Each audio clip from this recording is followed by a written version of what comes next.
Vous voyez, dans tout ce que je dis, hein, tout n'est pas que révélation et prophétie. Hein. Même si les gens pensent que c'est le seul mode de fonctionnement, ce n'est pas le cas. Il y a aussi des choses que Dieu nous révèle simplement par la simple logique et l'observation et l'histoire. J'ai vécu assez longtemps dans ce pays pour comprendre que le noir est traité comme un chien. À chaque fois qu'un noir est tué par la police, tout le monde s'affole. Mais moi, ça ne me dit plus rien. Pas que je suis insensible à la mort de mes frères noirs, mais parce que je suis devenu habitué. J'ai été désensibilisé par ça. Chaque année, c'est comme ça. C'est tout le temps comme ça. Je conduis beaucoup et quand il m'arrive d'avoir un problème avec ma voiture, bien quand je conduis un camion, etc., le réflexe que j'ai, c'est d'appeler les frangins, les frangines, les amis. Même si je peux me sentir en danger parce qu'il y a un problème, vraiment, je réfléchis toujours 3 ou 4 fois avant d'appeler la police. Parce que la police, quand tu l'appelles pour un problème, quand elle vient, le premier réflexe, quand tu es noir, c'est de t'arrêter, de te tuer, parce que c'est ce qu'on les a enseignés. Et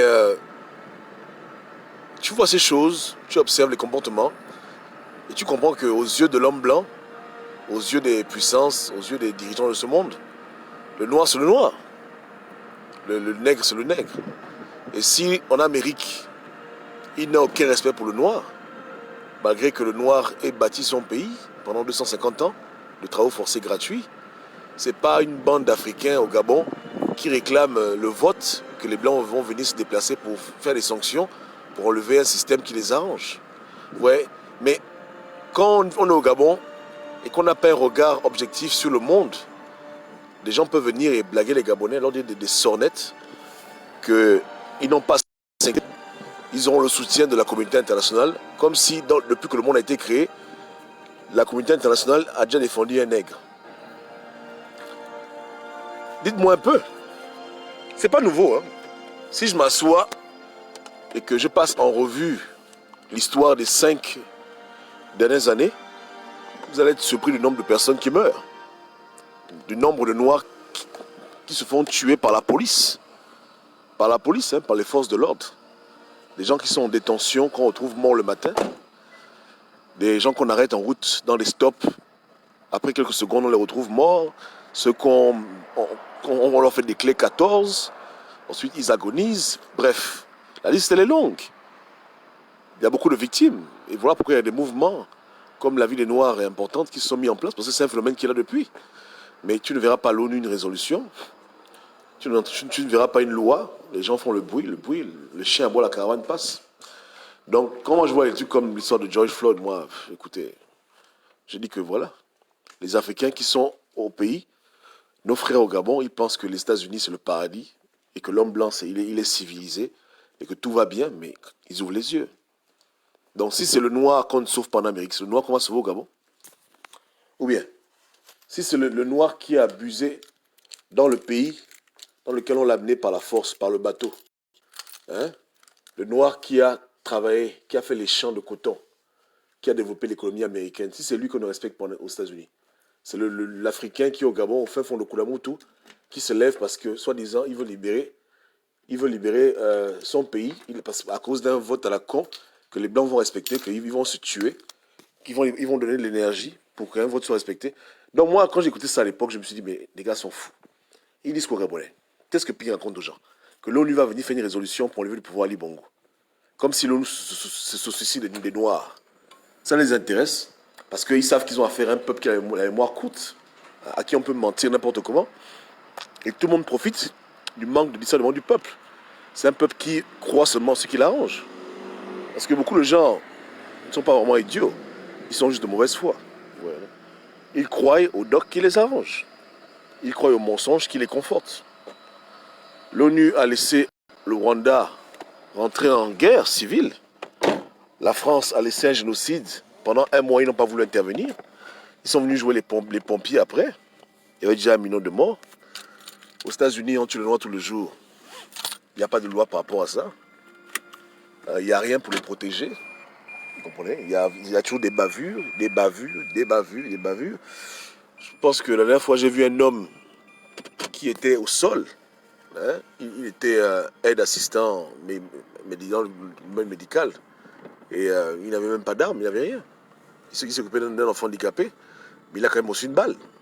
Il était par terre, mais le sniper là, quand même, il a aussi une balle à la cuisse, sans raison. Et quand on demande au policier pourquoi tu as tiré, il dit il ne sait pas pourquoi il a tiré. Non, il sait pourquoi il a tiré. Parce que c'est comme ça. L'homme noir, il faut le tuer. Et ça va loin après. Le trafic d'organes, parce que ça existe aussi ici. Souvent, le policier, on lui propose des grandes sommes d'argent pour amener les organes des Noirs, parce que les organes des Noirs sont les plus chers sur le marché d'organes. Les foies, les reins, etc. C'est ce qui se passe. Donc cette affaire de George Floyd, c'est triste pour lui, hein, mais ça doit nous aider à comprendre à qui on a affaire. Et on doit arrêter à l'avenir de jouer aux idiots, de jouer aux autruches.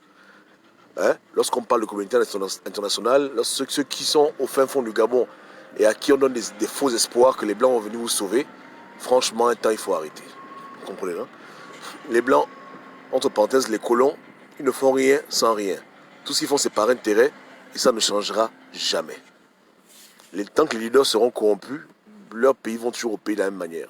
S'ils le veulent, hein, à la seconde, toutes les personnes qui se font tuer par les policiers, il n'y aura plus de crime. Ils savent quoi faire pour empêcher qu'on tue des Noirs en route par les contrôles de police, par les policiers. Ils savent quoi faire. Ils peuvent le faire. Mais il n'y a aucune volonté politique d'arrêter le génocide des Noirs aux États-Unis par la police, par l'armée, etc. Aucune volonté. Ils ont la technologie, ils ont les moyens, ils ont l'intelligence, ils ont les cerveaux pour s'asseoir et dire bon, comment on fait pour arrêter le phénomène de tuerie des Noirs.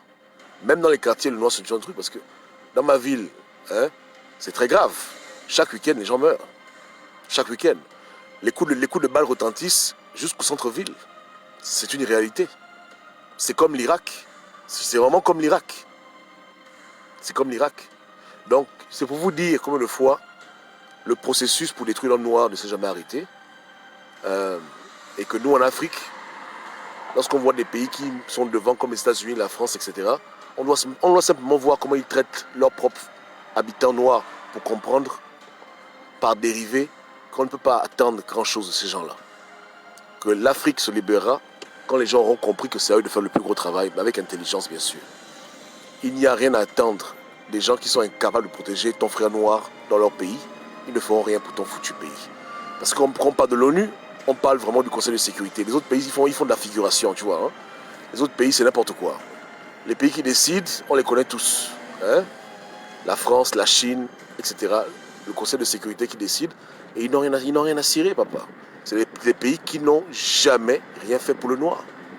Au contraire, ils ont détruit l'homme noir. Depuis le commencement, ils ont bâti leur richesse sur la souffrance du noir. Mais les gens n'arrivent pas à comprendre ça. Et quand des gens comme Ping viennent mentir aux Gabonais, les gens ont gobé le mensonge. Mais après 4 ans, quel est le bilan? Ils vont souffrir encore un peu. Je me retire vendredi, mais d'ici là, quand même, je veux quand même dire les vérités. Vous voyez, non? La France a bâti sa richesse sur le commerce triangulaire avec la France-Afrique. Les États-Unis ont bâti leur richesse sur l'esclavage des Noirs et les travaux forcés non rémunérés pendant presque 200 ans, 250 ans. Les gens travaillent, on ne les paye pas, on les maltraite. Comment vous voulez que les pays-là soient pauvres? Donc ces pays-là ont toujours combattu le noir. Et aujourd'hui, entre policiers, il se passe le mot. Il se passe le mot. Une activiste, Sarah Blend, qui condamnait la maltraitance des policiers, entre parenthèses. On l'a arrêtée parce qu'apparemment sa voiture avait un problème. On l'a arrêtée parce qu'ils ont dit qu'elle a résisté. Bon, bref, est-ce que je connais leur thème technique? On l'a amenée en garde à vue et le matin on l'a retrouvée morte, comme quoi elle se serait suicidée. Une femme qui aimait la vie et qui défendait les droits de l'homme, elle s'est suicidée. Et jusqu'à présent, pas d'enquête. Un enfant de je crois, environ 17 ans, 16 ans, qui était au lycée, hein, et qui sortait avec la fille d'un policier. On l'a retrouvé mort dans le tapis de la gym, enroulé. Les parents ont fait l'autopsie, le FBI est venu, ils ont vu, ils sont repartis chez eux. Jusqu'à présent, personne n'a été arrêté. Un médecin noir qui était marié à une blanche au Texas, il rentrait chez lui à la maison, il s'est arrêté à la station d'essence. La voiture a été retrouvée 2 jours plus tard et le corps, aucune trace, juste du sang. La police est venue investiguer l'affaire. Jusqu'à présent, les parents ne savent pas où est leur enfant. Il a seulement disparu. Bref. Et je parle des choses 2010, 2015, 2020. Là, les temps modernes. Je ne parle pas des histoires de l'époque de Martin Luther King Jr., les droits de l'homme, l'émancipation des Noirs. Je ne parle pas de ça. Je parle de ce qui se passe maintenant. Maintenant, ça se passe maintenant. Ça, c'est l'Amérique. La première démocratie au monde. Africain, vous n'avez aucun allié. On est seul dans cette bataille. On est seul. On est seul. Mais quand on laisse un peuple être dirigé par des gens ping et des mécams et des idiots pareils, des gens qui font le jeu des blancs, c'est que quelque part, on ne veut pas libérer l'Afrique. Et voilà pourquoi on tourne rond.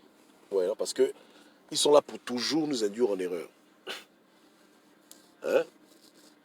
Ils vont à l'encontre de ce qui est logique et de ce qui est cohérent. Tu comprends? Non? Ils nous font croire des choses qu'on ne doit même plus croire. Parce que la vérité est sous nos yeux. Vous comprenez? La vérité est sous nos yeux. Mais bon, qu'est-ce qu'on peut attendre des esclaves? Des gens qui ont servi l'homme blanc et que l'homme blanc a rendu riche. Par reconnaissance pour les services, pour l'argent que l'homme blanc leur a donné, ils ne peuvent que jouer ce sale rôle, d'égarer tout un peuple jusqu'en 2023. Parce que c'est le but, non? Ils vont égarer les gens jusqu'en 2023. Ils ont parlé de CPI, Union Européenne, c'est bolé, on n'a rien vu. Ils vont continuer à mentir aux gens. Ça ne s'arrêtera pas. Vous comprenez? Que Dieu vous garde. Hein? Ciao, ciao.